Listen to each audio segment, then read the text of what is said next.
Hi, you're watching another edition of MediaPlex Sports Talk. I'm Joel Boyce, and sitting with me today is Irma Tremblay.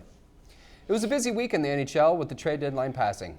Irma, what surprised you the most about the trade deadline? I'm definitely going to have to go with the Vancouver Canucks and Buffalo Sabres deal. Zach Kassian is now a member of the Canucks, while Cody Hodgson is a member of the Sabres. It was just a player-for-player deal, which I think in the end is going to benefit the players and the teams as well.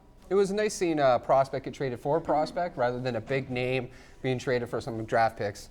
It's nice to see a Windsor Spitfire boy playing for a Canadian team. So what team improved the most in the trade deadline? I'm definitely gonna go with the LA Kings. This deal did happen a few days before the deadline when they added Jeff Carter to the roster, but he's reunited with Mike Richards, and if you've seen them play together in Philadelphia, you know that they have chemistry, and it's just going to add scoring to the LA Kings. And you're right, it did happen a few days before. There was a lot of hype about Rick Nash. There was. About it. So what team was the failures of the trade deadline? I'm definitely going to have to go with Columbus and the trade that didn't happen. The whole Rick Nash deal, we thought he was getting traded. He ended up not getting traded.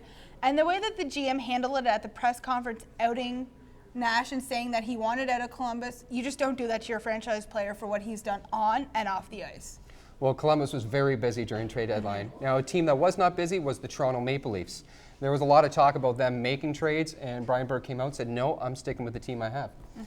So why don't we take a break from hockey and get an update on what is going on in the world of basketball. Brett, take it away. Thank you, Joel.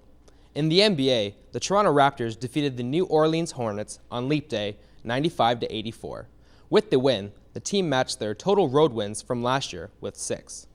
In American college hoops, March Madness is just around the corner and conference tournament play begins this weekend.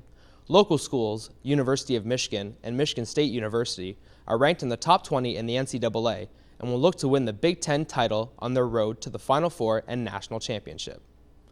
The women's basketball team at the University of Windsor advanced to the OUA Final Four in Ottawa by defeating the University of Western Mustangs on February 25th. The second-ranked Lancers look to repeat their national championship from a year ago, and with many holdovers from last year's team, they are poised to do so.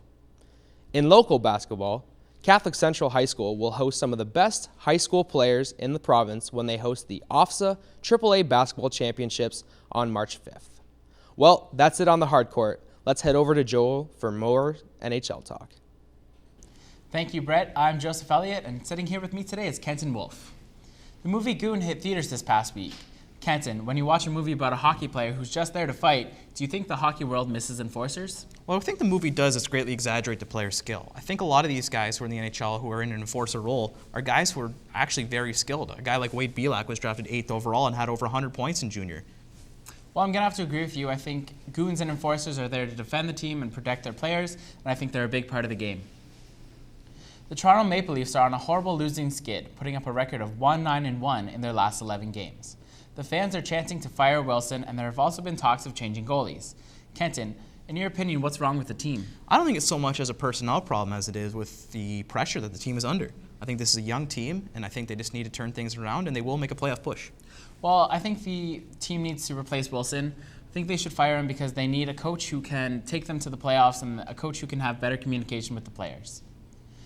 Vancouver, St. Louis, New York, and Detroit are all frontrunners for the President's Trophy in the NHL. Who do you think will take the trophy in the end? Well, I do think the Detroit Red Wings and the Vancouver Canucks are both better teams than the Rangers, but I do think the Rangers will take it in the end. They have 2 games in hand, and they play in a lot weaker Eastern Conference. Well, I think Vancouver will take it. You can't count out the Sedins, Burrows, or Kessler, and I think they'll take it just like they did last year. Well, that's it for today. Thank you for watching MediaPlex Sports Talk. See you next week.